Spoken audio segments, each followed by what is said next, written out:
Всем привет! И вот настало время выйти из стазиса и показать вам мое новое видео. Как вы уже заметили, оно будет по Half-Life 2 бета. Если вы не знакомы с термином Half-Life 2 бета, то очевидно, что вы новичок и не поймете большую часть терминов, которые используются в этом видеофайле.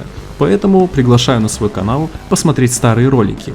В любом случае, в бета-версии очень много новых персонажей, монстров, локаций и так далее. Из этого исходит своя история, свой лор.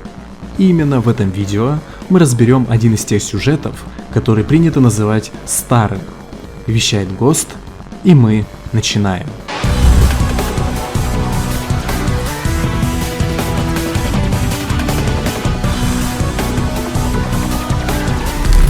Опираться мы будем на официальной концепт-карты старого сюжета.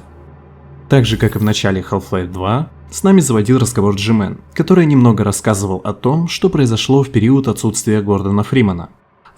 Кстати, спонсором видео является книга Half-Life 2 Rising the Bar, благодаря которой многое известно об Эти. Да и вообще, является эта книга путеводителем почти по всем играм Valve. В ней же и находится примерный набросок сценария вступительного интро. Гордон появлялся на прекрасном холме, трава зеленая, а возле ног Гордона протекает ручей. Джимен показывает, что произошло в период отсутствия героя. Происходит убыстрение, показывается последствия портальных штормов и приход Альянса на Землю. Пока Джимен ведет диалог, через Землю потихоньку протягиваются рельсы, ведущие в город. Думаю, здесь все готово. Для полноты картины не хватает только вас. Перед Гордоном останавливается поезд пустошей, в который он и заходит. Секунду спустя состав приходит в движение. Гордон прибыл в старый новый мир.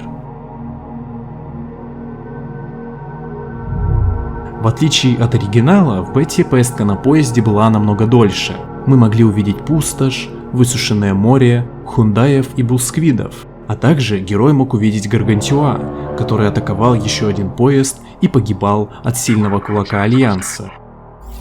На стенах поезда развешаны агитационные плакаты, на которых написано «Консул говорит, не бойтесь», «Консул говорит, докладывайте». Не успевая оправиться от стазиса, разговор с Фриманом заводит один из пассажиров поезда, которым является Самуэль, или же Самуэль Г-117-89-РФ, если интересуют формальности. Он очень обеспокоен тем, что у главного героя нет противогаза. Если бы не Самуэль и его запасной противогаз, история похождения физико-теоретика закончилась бы в этом поезде, так как во многих частях планеты воздух считается непригодным для дыхания. И все из-за воздухообменника, который на протяжении 10 лет ведет свою ужасную работу. Поезд сначала проезжает через руины старого города и впоследствии попадает в новый город, окруженный огромной стеной, обустроенный Альянсом для своих нужд. Вот мы и прибыли в некогда бывший американский мегаполис. Остановка Сити-17. На станции Гордон впервые встречает крематоров, которые очищают вагоны от попавшей в них фауны Зена.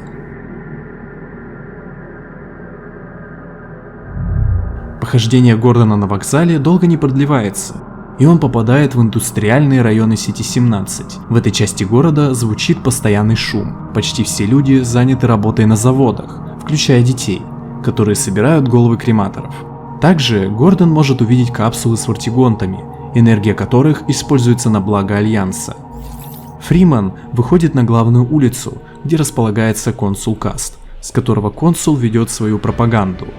The true citizen knows that duty is the greatest gift. Проходя немного дальше, он попадает в Манхэк-Аркаду. В этом варианте сюжета для нас, задротов, тоже уделили небольшое местечко.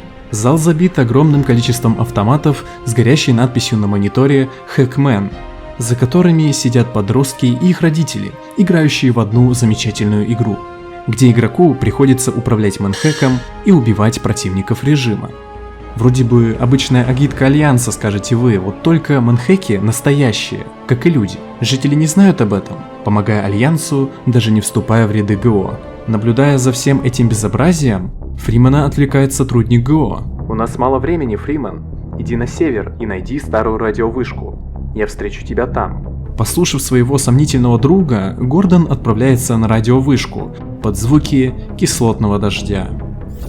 Сотрудник ГО встречает его там и перемещает фанеру, за которой находится проход дальше. Полицейским оказался тот самый Барни. Они вместе добираются до лаборатории, где встречают Кляйнера. Как и в релизе, Кляйнер выдает Гордону новый хэв-костюм. Но, конечно, это громко сказано, ведь он должен был постоянно барахлить.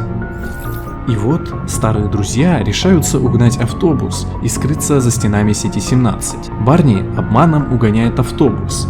Здесь Фримену выдают первое оружие. Нет, не монтировку, а что ни на есть великую дубинку Альянса. Но за героями начинается погоня. На этом этапе разработки даже сама Цитадель включается в преследование. Из самой верхушки стреляет лучами плазмы, которые уничтожают целые здания вокруг. Тяжелые двери в конце дороги начали закрываться, преграждая проезд, но Цитадель делала осечку и попадала прямо по стене. Воспользовавшись подходящим моментом, Барни заворачивает в этот брешь, но в этот момент либо Барни не справился с управлением, либо в автобус что-то врезалось, результат остается один. Авария, в ходе которой Фримен вылетает из автобуса. Придя в себя, Гордон добирается до раненого Барни. Его противогаз остается без кислорода. В конечном счете, Барни задыхается от ядовитого воздуха, а Кляйнера Фримен так и не находит. Под звуки сирен и мэнхэков Гордон двигается через канавы.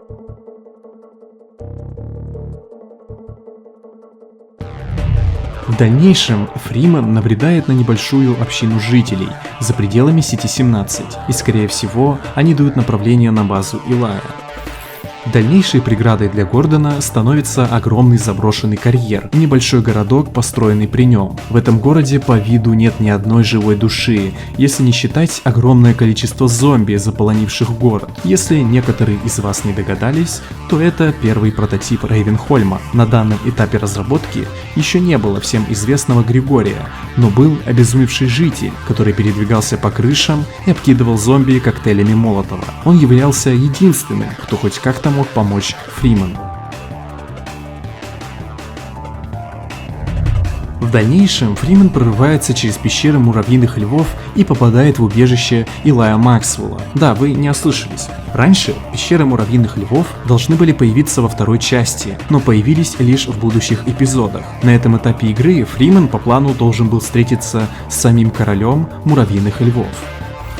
В убежище Илая Максвелла Фримен получает гравипушку и встречает пса. Но самое главное, что в этой главе Илай показывал нам слайд-шоу о том, что произошло во время отсутствия Гордона Фримена. Рассказывал, что люди во время портальных штормов начали скрываться в больших городах и отстраивать стены, пока цитадели не начали телепортироваться прямо внутрь городов. Оставшаяся армия стала контролироваться Альянсом, где она являлась самой низкой по званию, а сам консул выступил на радиостанции, объявив о капитуляции Земли. Так как у Гордона нет никакого транспорта, ему приходится двигаться большую часть сюжета вдоль железнодорожных путей, сражаясь с фауной Зена и проходя мимо различных аванпостов Альянса, пока мы не дойдем до огромного депо, на который нападают муравьиные львы. Добро пожаловать на первую версию Новопроспект, но только без тюрьмы. Это строение отвечало за прием поездов из Сити-17, их разгрузку и дальнейшую отправку в другие города. Здесь Фримен расправляется с охраной депо и садится в первый прибывший поезд. Следующая станция – воздухообменник. К сожалению, доехать Фримену не удается, его поезд подрывают страйдеры. Но в самый важный момент Гордон встречает Алекс Венс и ее питомца Скитча. Их окружают, и происходит перепалка с суперсолдатами, в ходе которой наши герои преуспевают и продолжают двигаться к воздухообменнику. Главная цель – уничтожить реактор, который находится глубоко под землей. Но перед этим Фримен проходит по верхней части воздухообменника, сражаясь с воздушными и наземными силами Альянса. Также Гордон попадает в командный пункт, на котором он знакомится с отцом Алекс, капитаном Венсом, и рекрутами, его подчиненными. Рекруты, являясь низшим рангом в Альянсе, тайно помогают сопротивлению и накапливают свои силы. Спускаясь под землю, нам удается уничтожить реактор воздухообменника, и этот шаг, как и атака на Новопроспект в релизе, послужила катализатором восстания в Сити-17. Что что должно было происходить дальше, толком неизвестно, но каким-то образом Фриман попадал на побережье, где он находил инженера Адела, и вместе с ним на буксире отправлялись на скованный льдами Борей. Судно подверглось атаке сактикподами и капсулами с женщинами-ассасинами, что привело к гибели почти всего экипажа, кроме Адела. Сам Адел уничтожил сактиков, полностью отключив отопление корабля, в ходе чего он и застрял во льдах. Основной задачей для героев являлся подводный батискаф, на котором они отправлялись на подводную базу Кракен. Как и восточная Черная Меза, база Кракен является основным убежищем повстанцев. На базе герои могут встретить Елену Мосман, директора базы Кракен. Здесь можно перевести дух, но ненадолго. Внезапно база Кракен подвергается нападению Альянса. Происходит массовая эвакуация с комплекса. Гордону удается сбежать. Далее история продолжается в походе Фримана, Алекс и капитана Венса с рекрутами в колонии М2А3 Брэдли, следующих на станцию управления погодой. Из небольшого рассказа в Rising the Bar следует глобальный конфликт на этой станции, в ходе которого Альянс присылает на транспортнике Нова Синтета, с которым Фриман и Алекс должны были сразиться. В конечном итоге повстанцы захватывают станцию, и Венс дает Фриману и Алекс какие-то чипы, которые нужно отправить в Сити-17, и садит их на самолет Си-130.